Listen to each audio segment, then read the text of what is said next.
I want you to think about something, okay? In the nofap community, they say that porn urges are caused by chemicals in your brain, like dopamine.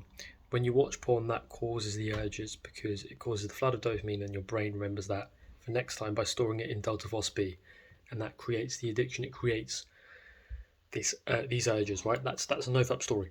The problem, right, is that if that were the case, wouldn't you desire porn all the time? Why is it that your chemical urges only show up in certain scenarios, right? Why is it that when you want to sleep, you think, PMO would be really good right now, or masturbation would be really good right now, because then I'll be able to sleep. Or if you're really stressed out, you just have that desire for it. You don't know why, but well, I'm really stressed out. I know this will take care of it temporarily, so I'm going to PMO right now just to take care of this temporary stress. Or you're bored at home. Parents leave the house. You know what it's like. You have that instantly. It feels like as soon as that door shuts, you feel now's the time. I'm going to PMO right now. Okay. So what I'm trying to say is that if it were due to chemicals, as we've been led by the NoFap community, right? By the way, I think the NoFap community is god awful. I think they came in with right intentions, right?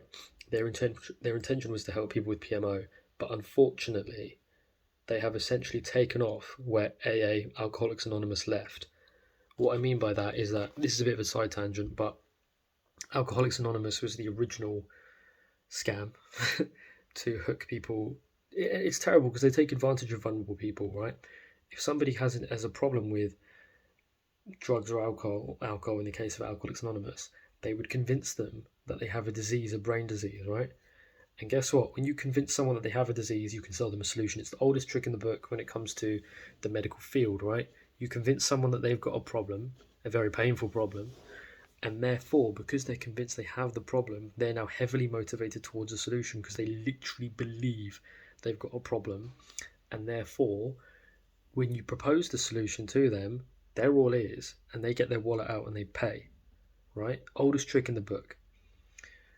What I'm saying is that you don't have a disease. This chemical shit in your brain, all of these like brain habits, these delta force B pathways, are BS. They don't compel behavior. If they did, you wouldn't go to work in the morning, you wouldn't go to school, you wouldn't study, you wouldn't do anything apart from PMO uncontrollably. The bars would be full of alcoholics. They're not. They're full of people who have a couple of drinks and then leave. And they're not resisting urges, right? When you PMO and you realize I'm done, right? When you're done, say you've had 3 PMO sessions in a day, when you're done and you're like, right, enough isn't like I've had enough now. I want to do something else. Are you trying to do something else by battling the urge to have that? Do you have the strong urges to have that fourth session, but you're battling it? Perhaps you are. Maybe it takes you 7 sessions in a day to finally think, I'm done. I don't want to do this anymore. Right? So doesn't that just prove that it's not compelled? If it were compelled, you'd be on a chain indefinitely. You aren't. You stop at some point. I can't really remember what the original. Okay, the original thing that I was going to say, right? So you have the PMO's kind of desires. I'm not calling them urges; they're desires. The difference between an urge and a desire, in the way I'm defining it. I'm talking very fast. I do apologise. Um, is that desires, right, come from within? Okay, desire comes from within. An urge kind of happens to you. When you think of an urge as happening to you, you lose control because it's happening to you from the outside. It's how you're kind of viewing it. It's out of your control. All you need to know how to do is to like aikido deal with the urge, but that's just not true. Like, you're producing the desire in the first place by seeing value in the substance. That's true enough. Easy peasy, prove that to me. The freedom model put the nail in the coffin. um, the reason why it can't be chemical is, as I've explained, you do stop at some point because you see value in stopping. After that fourth session, let's say it's the fourth session that ultimately was where you want to stop. um, you now have the desire to stop for the same reason you have the desire to have the second session earlier in the day, let's say. You now have the same desire, same type of thing to stop. Would you say you have the urge to stop, or would you say you want to stop? Let me let that bomb drop, right? Do you have, in the same way that you have the urge for PMO, do you also have the urge to stop PMO after that fourth session? Are you being ragdolled around by your brain by like a kind of puppet master? No, you're the one who wants it. You're the one who wants to stop it.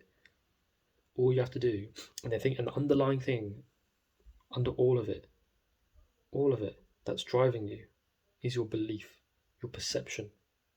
A non-PMO heavy user, right, a person who hardly does it, hardly sees any point in it. People who see points, reasons in so many different things. Some old women, right, see like massive value in making sure their like garden looks good for the neighbours, and that's their whole like thing. Imagine if one day like one of the plants like was wilting and dying, they would have a massive desire to replace that plant or water the plant or deal with that problem. If me, a bloke, had that same issue, I'd hardly give a shit. Maybe I'd get rid of it in like a few weeks. I don't care. I have no desire for it. I see no point in it. It's not in my perception. Is she chemically pulled by her mind to deal with that plant, or does she want to do it based on the value she sees in it? And you can. Here's the beauty, right? This is amazing news because you can change your desires, and you do that through thinking. When you choose options of which option you want to choose at university, or which school you want to go to, or which job you want to get, you do it by a process of reasoning, thinking things through, and coming to a solution, right? The problem with PMO, the reason why it seems not to be that simple with PMO, even though it is because the beliefs you have are so deeply entrenched. And by that, I don't mean you need to like abstain and do a 9FAP90 reboot. They're harder to rethink because, first of all, there's a lot of them, and the solutions are actually really contrary to the general public consensus. Me right now saying that it isn't due to chemical urge is massively against the public consensus, the NoFap community. No one will think like this. In the freedom model, that's exactly how they think, which is why I massively like that book. That's why I recommend it massively. They talk in a way that is highly doesn't talk about chemicals, right? And I'm not saying brain chemistry doesn't exist, but it's just that it doesn't control us. There's no evidence for it.